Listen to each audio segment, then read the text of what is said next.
പിന്നെ അതിൻ്റെ വീട്ടിൽ ഒന്നാണ് ഞങ്ങളെ എല്ലാം. ഈ ഇന്നലെ ഉണ്ടായ വളരെ സങ്കടകരമായൊരു സംഭവത്തിലാണ് അദ്ദേഹത്തിൻ്റെ ഈ അപകടം ഉണ്ടായത്. ഇവിടുന്ന് ജോലി തേടി അവിടെ പോയതാണ്. ഫാമുമായി ബന്ധപ്പെട്ട ജോലിയാണ്. നേരത്തെ ഗൾഫിലായിരുന്നവരെന്നാണ് മനസ്സിലാക്കുന്നത്. രണ്ട് സഹോദരന്മാരെ അവിടെ പോയി, പക്ഷേ വ്യത്യസ്തമായ ദൂരദൂരെയുള്ള സ്ഥലങ്ങളിലാണ് ജോലി ചെയ്തിരുന്നത്.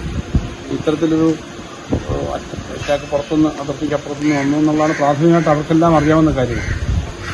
ഇപ്പോൾ എൻ്റെ അച്ഛനും അമ്മയും എല്ലാം കണ്ടിരുന്നു. അപ്പോൾ അവർ പറഞ്ഞത് അവിടെ ഒരു സഹോദരൻ അവിടെ ഉണ്ട്, അവിടുന്ന് വിളിച്ചിരുന്നു.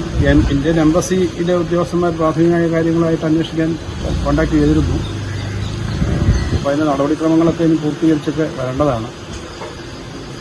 വളരെ ഇത്തരം ഒരു അന്തരീക്ഷവും, യുദ്ധത്തിൻ്റെ അന്തരീക്ഷവും ആക്രമണത്തിൻ്റെ അന്തരീക്ഷവും ഒക്കെ ഉണ്ടാക്കുന്ന ഓരോ വീട്ടിലെ ഉണ്ടാകുന്ന ബുദ്ധിമുട്ടുകൾ നമ്മൾ നേരിട്ട് കാണുമ്പോഴാണ് അതിൻ്റെ വിഷമം മനസ്സിലാക്കുന്നത്.